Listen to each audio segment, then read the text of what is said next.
우리 다 같이 하나님 말씀 같이 보도록 하겠습니다. 오늘은 구약성경 욥기서 1장 1절부터 12절까지 말씀 제가 봉독을 하도록 하겠습니다. 우스 땅에 욥이라 불리는 사람이 있었는데 그 사람은 온전하고 정직하여 하나님을 경외하며 악에서 떠난 자더라. 그에게 아들 7과 딸 3이 태어나니라. 그의 소유물은 양이 7,000마리요 낙타가 3,000마리요 소가 500결이요 암나귀가 500마리이며 종도 많이 있었으니 이 사람은 동방 사람 중에 가장 훌륭한 자라. 그의 아들들이 자기 생일에 각각 자기의 집에서 잔치를 베풀고 그의 누이 3명도 청하여 함께 먹고 마시더라. 그들이 차례대로 잔치를 끝내면 욥이 그들을 불러다가 성결하게 하되 아침에 일어나서 그들의 명수대로 번제를 드렸으니 이는 욥이 말하기를 혹시 내 아들들이 죄를 범하여 마음으로 하나님을 욕되게 하였을까 함이라. 욥의 행위가 항상 이러하였더라. 하루는 하나님의 아들들이 와서 여호와 앞에 섰고 사탄도 그들 가운데에 온지라. 여호와께서 사탄에게 이르시되 네가 어디서 왔느냐? 사탄이 여호와께 대답하여 이르되 땅을 두루 돌아 여기저기 다녀왔나이다. 여호와께서 사탄에게 이르시되 네가 내 종 욥을 주의하여 보았느냐? 그와 같이 온전하고 정직하여 하나님을 경외하며 악에서 떠난 자는 세상에 없느니라. 사탄이 여호와께 대답하여 이르되 욥이 어찌 까닭없이 하나님을 경외하리이까? 주께서 그와 그의 집과 그의 모든 소유물을 울타리로 두르심 때문이 아니니까? 주께서 그의 손으로 하는 바를 복되게 하사 그의 소유물이 땅에 넘치게 하셨음이니이다. 이제 주의 손을 펴서 그의 모든 소유물을 치소서. 그리하시면 틀림없이 주를 향하여 욕하지 않겠나이까? 여호와께서 사탄에게 이르시되 내가 그의 소유물을 다 내 손에 맡기노라. 다만 그의 몸에는 내 손을 대지 말지니라. 사탄이 곧 여호와 앞에서 물러가니라. 아멘. 날씨가 많이 무덥다고 오늘 또 비가 오니까 또 교회 오기 힘드셨죠. 그래도 비 오는 수요일 밤 은혜롭게 잘 오셨습니다. 오늘 저는 이제 욥기서 말씀으로 한번 말씀을 준비해 봤습니다. 그동안에 좀 성경 지금 공동체 성경은 많이 가 있지만은 에스더서 느헤미야서가 이제 포로로 잡혀갔다가 포로기한 데 와서 적었던 성경들이기 때문에 포로기한 뒤에 또 일어났던 이런 욥기서라든지 이런 말씀들을 한번 찾아보려고 합니다. 욥기서는 사실은 옛날부터 이제 구전적으로 내려오는 욥이라는 사람은 정확하게 성경 등장하는 곳은 없지만 아브라함 시대 때의 인물이었다라고 이야기를 합니다. 그런데 실제적으로 욥기가 기록된 그 시기는 아마 포로로 있는 바벨론에서나 아니면 포로 귀환해서 적은 걸로 봅니다. 그러니까 굉장히 후대에 적힌 글이죠. 인물은 굉장히 앞에 인물인데, 그래서 우리나라 춘향전, 홍길동전, 심청전 하듯이 옛날부터 쭉 내려오는 그런 구전을 기록을 한 겁니다. 이스라엘 사회에 이 욥이라는 이런 이야기들을 종합해서 기록을 하고, 사실 시편도 그렇고 보면 시편이 우리 성경에서 제일 오래 기록됐거든요. 1000년 정도가 이런 역사가 있으니까.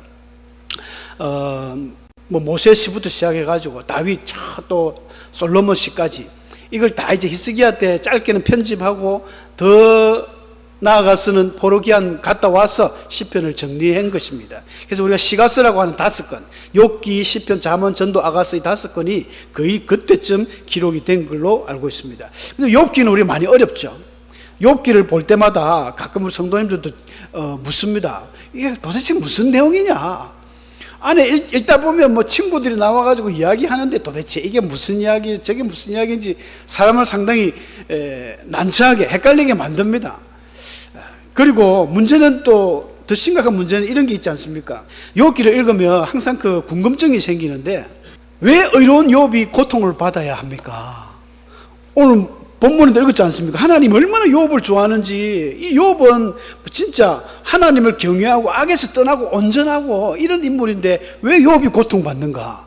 의아해합니다. 왜 그런 걸 이 성경에 기록해 놨는가?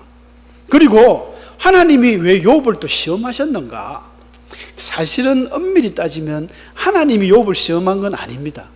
그죠? 사탄이 욥에게 뭐 고통을 주고 막 아프게 하고 이런 것이지, 하나님은 그 야고보서 1장 13절에 보면 하나님은 시험을 받지도 않으시고 어떤 시험 하시지도 않는 분이다라고 이야기하고 있습니다.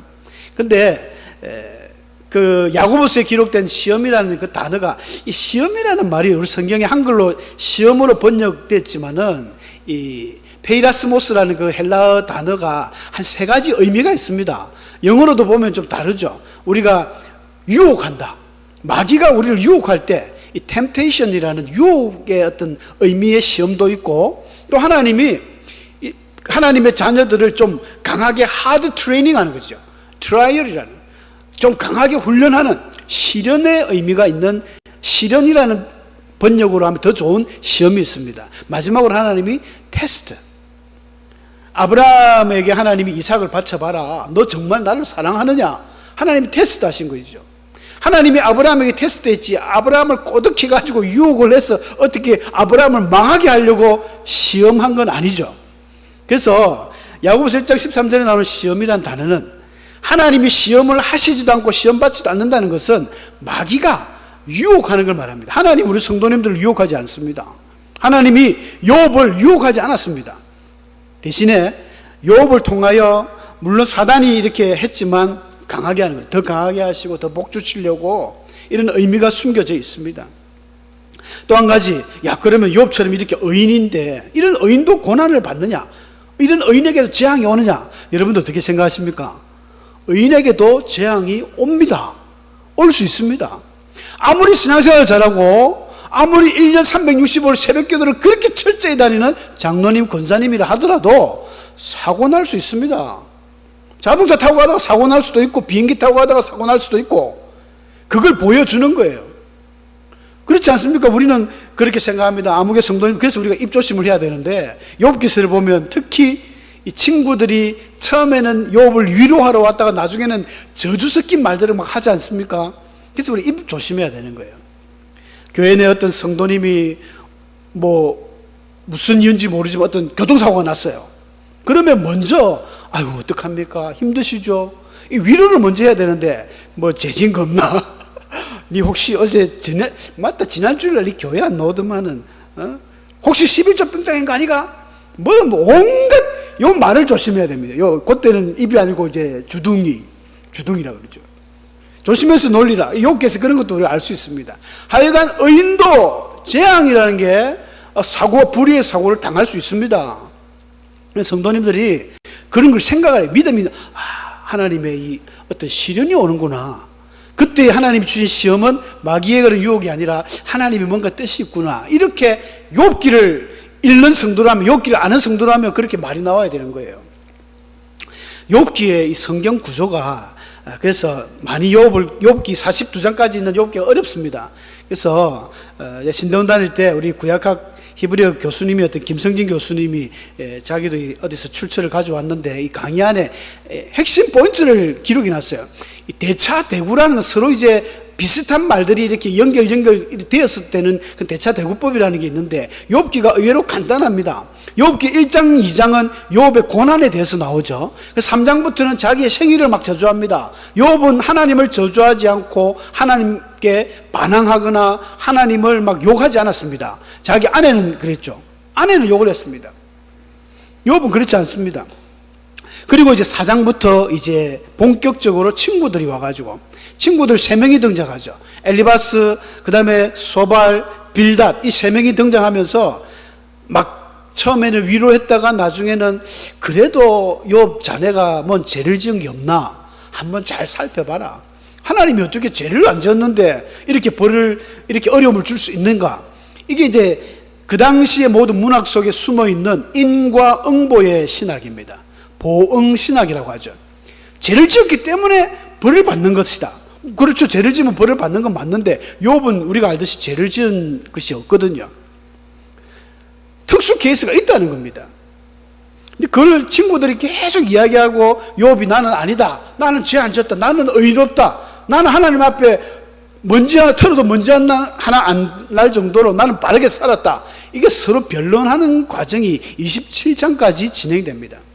똑같은 내용이 반복되는 거예요. 그 다음 주나 한번 또 설교하겠습니다만은 이 14장에 나오는 이 4장에 등장하는 이 엘리바스가 첫 스타트를 껐는데, 엘리바스가 이야기하는 그 내용이 좀 의미심장한 이야기들이 있습니다. 왜냐하면 자기가 계시를 받았다는 거예요. 마치 하나님의 계시를 받은 것처럼 이야기하는데 하나님의 계시가 아닙니다. 천사도 때로는, 사탄도 광명한 천사로 등장하기 때문에 마치 엘리바스가 자기가 무슨 하나님의 계신 것처럼 이야기를 하지만 사실은 사탄의 계시거든요. 근데 이것을 빌닷이나 소발이 똑같이 그대로 응용해서 계속 반복되어서 이야기합니다. 그리고 28장에는 어떤 신적 나레이터가 등장합니다. 지혜가 과연 무엇인가? 이거는 욥의 이야기도 아니고 새 친구들의 이야기도 아닙니다. 그리고 이제 마지막 욥이 발언한 이후에 엘리후라는 나이가 가장 어린, 자기는 나이가 어려가지고 도무지 그 형님들 이야기하는데 낑기 들지 못하다가 마지막에 딱 등장해가지고, 이 엘리바스, 소발, 빌닷은 뭐 이야기하다 보면 욥한테 잽이 안 되는 거예요. 나중에는 자기 이제 모든 이 레파토리가 다 끊기고 하니까 말을 못하는 거죠. 그때 엘리후가 등장해가지고 막 자기가 어린 사람이 화를 내면서 막 발언을 합니다. 근데 엘리후도 별 이야기 못해요. 마지막에 38장 이후에 드디어 하나님이 등장하셔가지고 욥도 책망하고 이 새 친구도 책망합니다. 엘리후는 아예 뭐 가치가 없어서 책망도 안 합니다. 그러면서 하나님이 이 지구상의 창조의 어떤 원리, 지구가 어떻게 만들어졌느냐, 지구가 하늘에 떠 있는 걸 네가 알았느냐, 그 다음에 공룡을 만들 때에 네가 보았느냐, 막 이런 어마어마한 하나님의 창조 진리를 가지고 욥에게 막 질문을 하면서 욥의 그 부족함을 깨우치는 그 내용. 그러면서 마지막에 욥의 그 잃었던 자녀들, 자기의 소유물들이 갑절로 받으면서 축복받으면서 이렇게 끝납니다. 자, 여기서 우리가 뭘 살펴봐야 되느냐? 일단 오늘은 뭐 서론적 입장에서 한번 말씀을 드리면, 욥 기서를 통해서 욥이 왜 고통받았는가? 이 창조 원리와 상관없는 사탄의 개입입니다. 원래 창조 원리, 창조 질서는 그냥 믿음을 가지고 하나님 앞에 믿음 생활 잘하고 아브라함처럼 잘하고 도덕적으로 바르게 살고 이렇게 하면, 의롭게 살면 복을 받는 게 일반적인 창조 원리입니다. 이마에 땀이 흐를 정도로 열심히 일을 하고 사는 게 창조 원리의 복이죠. 근데 이마에 땀이 안 흐르고 남의 물건을 도둑질하고 훔치고 강도질하는 것은 창조 원리에 맞지 않습니다. 창조 질서에 맞지 않는 거예요. 하나님의 백성들은 있는 자기 위치에서 최선을 다해서 열심히 일을 하고 최선을 다하는 게 창조 원리죠. 근데 이거와는 완전 별개입니다. 욥기서는 창조 원리와는 다른, 완전 사탄이 개입을 한 거죠. 사탄이. 여러분, 욥기가 기록됨으로 말미암아 사탄의 존재를 우리가 알게 됐습니다. 여러분, 얼마나 감사한지 몰라요. 어둠의 악한 영들, 신약 성경에는 예수님께서 귀신에 대해서, 마귀에 대해서 정확하게 이야기를 해주시고 어떤 뭐 귀신 축사를 통해서 완전히 새로운 국면을 맞았지만, 구약 성경에는 사실은 사탄에 대한 이야기가 굉장히 드물거든요. 욥기에 나오고 스가랴서에 잠깐 나오고 또 뭐 선지자들이 잠깐 이야기하는 것 외에는 없습니다. 그래서 사탄이 존재를 알게 되는 거예요. 사탄이 어떻게 일을 하는가? 하나님이 한번 물었죠. 천상의 회의가 열렸습니다. 하나님 나라에서 회의가 열렸어요. 하나님의 천사들, 성경에는 뭐 하나님의 아들이라고 표현했는데 사실은 천사들을 말합니다. 천사들이 하나님 보좌에 탁 둘러섰는데 그러면 사탄이 온 거예요. 하나님 묻습니다.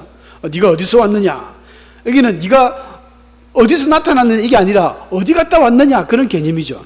그러니까 사탄이 뭐라고 하냐면 땅을 두루 돌아서 여기저기 다녀왔나이다. 여러분, 사탄이 두루 돌아서 여기저기 다닙니다. 오늘은 김건사 집, 내일은 박 집사 집, 내일은 김장로님 집. 여러분, 사탄이 하는 일이 그런 거예요. 두루두루 돌아서 여기저기 다녀왔다는 거예요. 2장에도 똑같은 이야기 반복적으로 합니다. 무섭지 않습니까? 사탄이 하는 일이에요.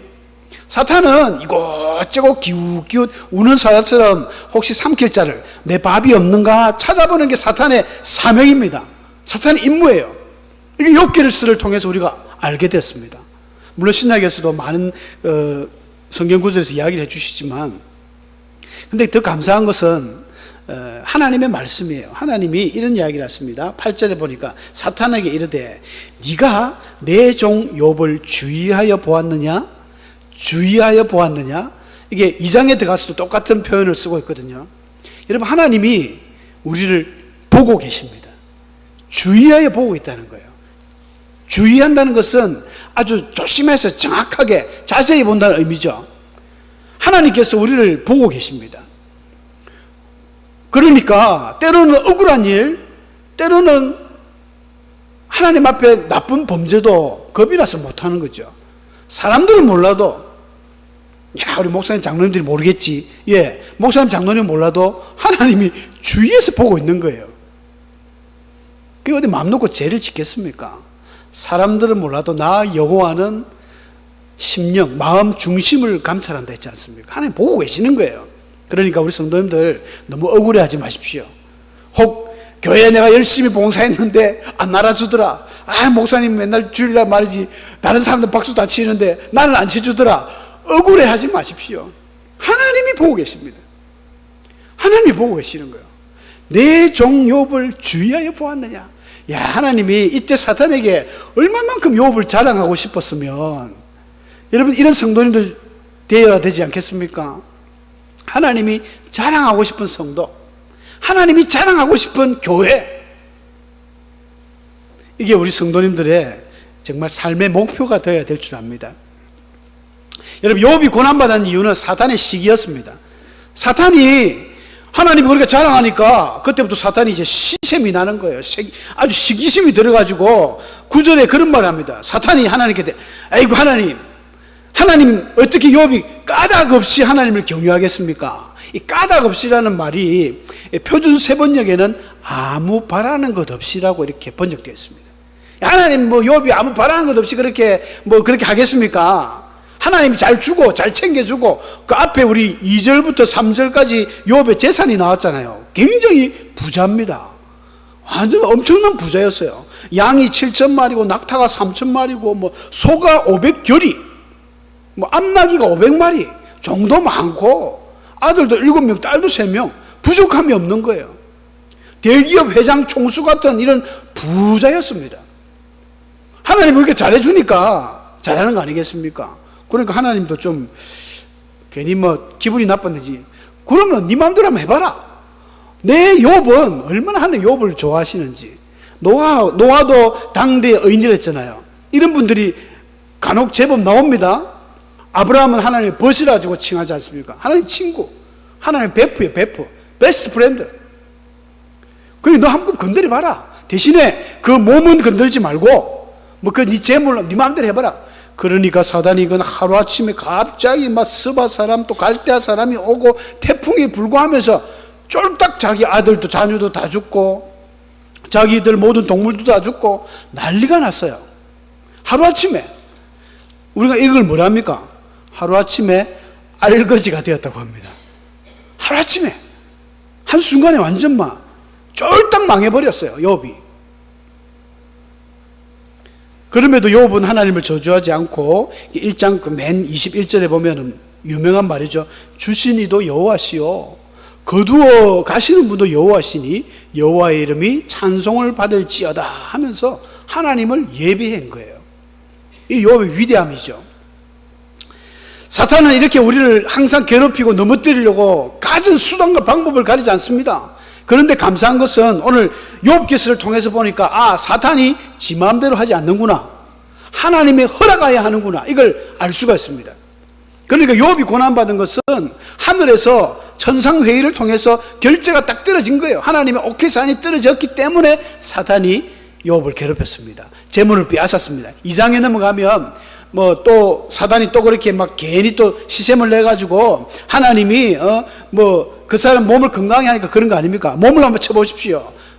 뼈와 살을 치소서. 그래야만 하나님 욕할 겁니다. 하나님 좀 오냐? 한번 해봐라. 그럼에도 불구하고 욥기의 결론은 욥이 그렇게 말할 수 없는 어마어마한 그런 육신의 고통을 받지 않습니까? 피부병이 일어나고 기와장으로 몸을 끓을 정도로. 그럼에도 불구하고 하나님을 원망하지 않았다. 이게 우리가 참 배울 또 신앙이고 신앙인의 자세입니다. 하여간 사단은 하나님의 허락하에 우리를 공격한다는 것을 우리가 큰 위로가 되어야 될 줄 믿습니다. 사탄은 하나님의 피조물입니다. 여러분, 사탄을 우리가 너무 겁낼 필요는 없습니다. 에스겔서 28장 14절 15절 사탄에 대해서 은유적으로 표현한 내용들이지만은 그렇게 되어 있습니다. 너는 기름 부음을 받고 지키는 그룹.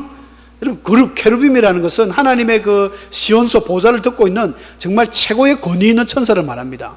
너는 그룹이었는데, 내가 너를 세웠지만은 네가 지음을 받던 날로부터 네 모든 길에 완전했는데 마침내 네게 불의가 나타났다. 하나님의 대적해서 쫓겨난 자, 사탄, 이 사타누스라는 그 뜻 자체가 이 쫓겨난 자예요. 쫓겨난 자. 하나님으로부터 쫓겨난 것이죠. 그 이후로 그러니까 범죄한 천사, 타락한 천사란 말이 베드로 사도도 베드로후서 2장 4절에서 하나님이 범죄한 천사들을 용서하지 아니하시고 이런 표현이 나옵니다. 여러분, 사탄은 타락한 천사고 범죄한 천사를 말합니다. 피조물이에요. 하나님이 처음에 천사로 이렇게 만들었는데 타락한 것이죠. 사람도 피조물입니다. 그런데 천사와 사람은 여러분 다릅니다. 아시죠? 천사가 우리가 볼 때는 뭐 날아다니고 뭐 또 시공간 제약을 한 마리 막 가니까 부러울 뿐이지 천사들은 사람을 부러워합니다. 우리를 너무 부러워해요. 왜? 우리 안에 하나님의 형상이 있기 때문입니다.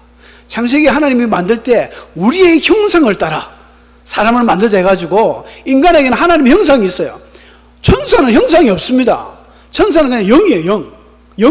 영입니다. 인간은 하나님의 형상이 있습니다.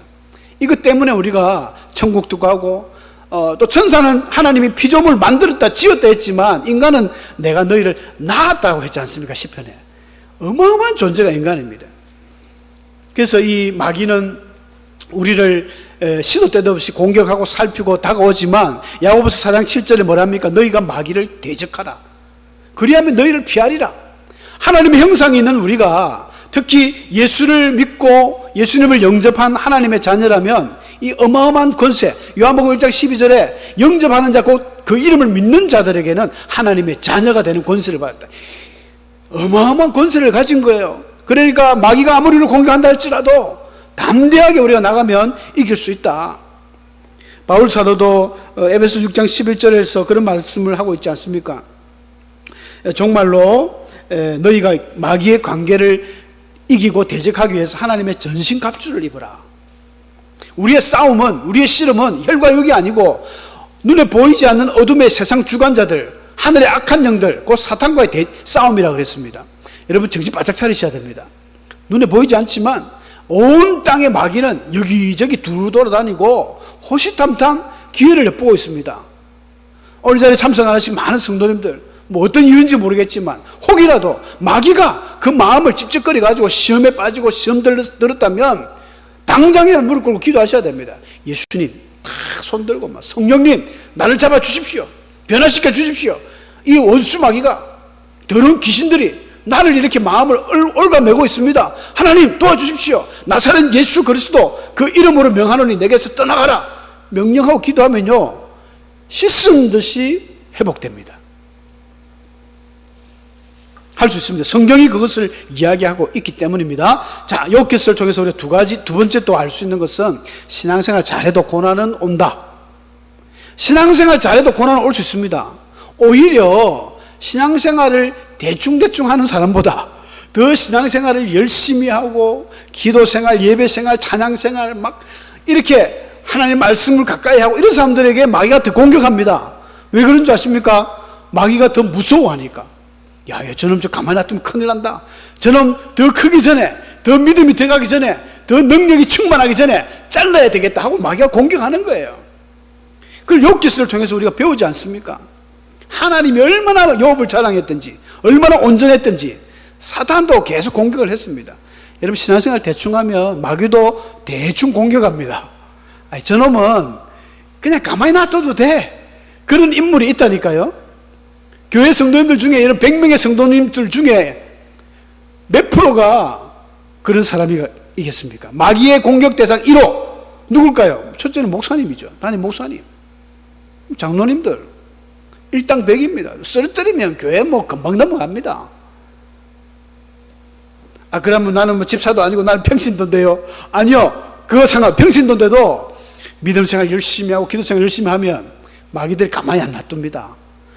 몸도 아프게 하고요, 주일날 교회 가려는데 이상하게 오늘 타이어가 터지고 빵꾸나고 무슨 일이 그럼에도 불구하고 욥처럼 막 끝까지 나아가는 주신자도 여호와시요, 타이어 펑크 나게 하신 분도 여호와시요, 나는 뭐 가겠다, 택시 타고 오면 되잖아요.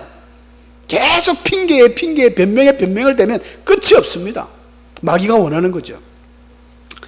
여러분, 시험 받을 때 예수님 가만히 안 있습니다. 자기가 시험을 받아 고난을 당하셨기 때문에 시험 받는 자들을 능히 도우신다 했습니다. 바울 사도도 시험 당할 때에 하나님은 피할 길을 주신다. 감당할 수 있는 시험을 주신다. 이길 수 있는 거예요. 내가 믿음이 부족하니까, 내가 하나님 앞에 노력이 부족하니까 그냥 타협을 하다 보니까 자꾸 뒤로 나자빠집니다. 우리 욥기서를 통해서 정말 하나님 앞에 깨닫는 것은 강하게 나가야 됩니다. 욥처럼 죽음을 각오하고 나가면 하나님이 기적을 보여주는 거예요. 이런 우리의 믿음이, 우리나라가 참 일본의 치하에 있을 때 그런 훌륭한 믿음의 많은 목사님들, 성도님들, 장로님들이 계셨지 않습니까? 그 믿음이 요즘 시대는 많이 희박해졌습니다. 너무나 타협적이 되어버린 거예요. 많은 청소년들도 마찬가지고 자라는 세대들이 걱정입니다. 우리 어른 세대들이 지켜왔던 이 믿음, 이 귀한 고귀한 믿음이 많이 희석이 되고 있거든요. 앞으로 한 30년 뒤에 정말 교회가 어떻게 변할지 참 두렵고 떨립니다. 신앙생활을 어떻게 해야 하겠습니까? 우리 욥기서를 통해서 볼 수 있는 대로 우리 신앙생활은 욥의 신앙을 본받아야 됩니다. 주신 자도 여호와요, 거두신 자도 여호와요. 하나님만 바라보고 가는 이 신앙, 정말 선이 굵은 신앙, 이런 신앙이 되시기를 축원합니다. 누구 한 사람이라도 낙오하지 마시고 정말 이 진정한 신앙, 욥은 끝까지 버텼습니다. 끝까지 버텼기 때문에 42장 끝에 가면 이전에 받은 복에 전부 갑절을 받았어요.